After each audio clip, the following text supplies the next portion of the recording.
Sa detalye ng ating mga balita, nagsimula na ang libreng gamot program ni Pangulong Ferdinand R. Marcos Jr. para sa mga PhilHealth members. Hanggang 20,000 pisong halaga ng libreng gamot ang pwedeng makuha kada taon. Ang detalye sa report ni Bien Manalo.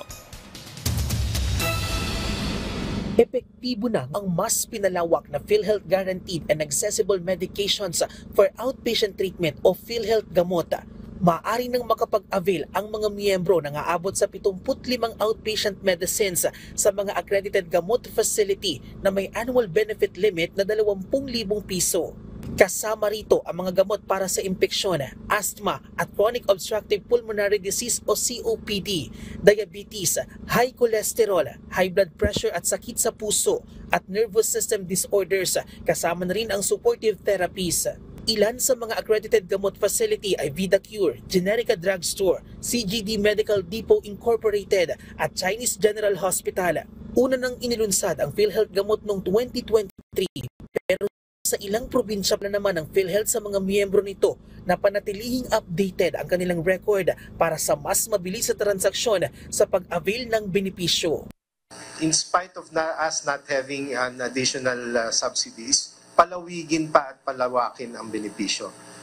Tiyakin pong tuloy-tuloy ang serbisyo. Para sa senior citizen na si Nanay Perla, malaking kabawasan ito sa kanilang gastusin sa gamot na umaabot sa 6,000 piso. Kasama rito ang kanyang maintenance sa high blood, multivitamins at pampatak sa mata ng kanyang mister na inopera lang sa mata dahil sa katarata. Nagpapasalamat siya sa PhilHealth dahil wala silang binayaran sa operasyon ng kanyang mister na posible raw sanang umabot sa 50,000 piso.